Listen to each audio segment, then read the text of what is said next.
In my lab, we study climate change and its effects on populations of bats in the Bahamas. Lots of species have been affected by climate change over time, but bats have been affected at a greater rate and more dramatically than some other species, and particularly in areas like the Bahamas where there are chains of small islands.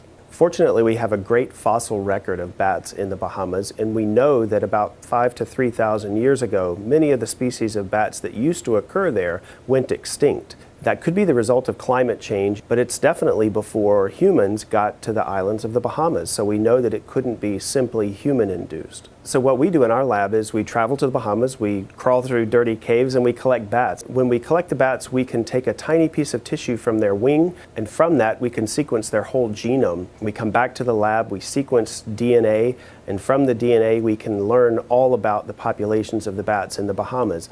And not just the populations as they exist now, but written in their DNA is a history of their populations. And so we can see when populations crashed in the past or when neighboring populations came together in the past. And that gives us a lot of information about what has happened to these populations as it relates to or is caused by climate change. So what we found in our research is that for the different species of bats that occur in the Bahamas, many of them are somewhat unique genetically on certain islands, meaning they don't move between islands and interbreed with bats from other islands. And so that tells us that every island is interesting and worthy of some level of protection for these bats, which are threatened and vulnerable.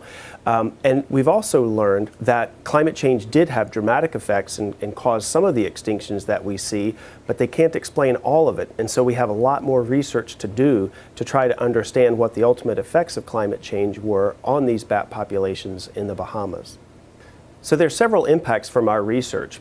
Part of it relates to what we learn about the bats that live in the Bahamas, of course.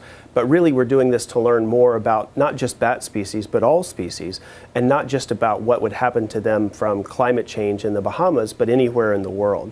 These bats, and especially bats in the Bahamas, are a great model system for us, but we can apply what we learned there to any population anywhere in the world.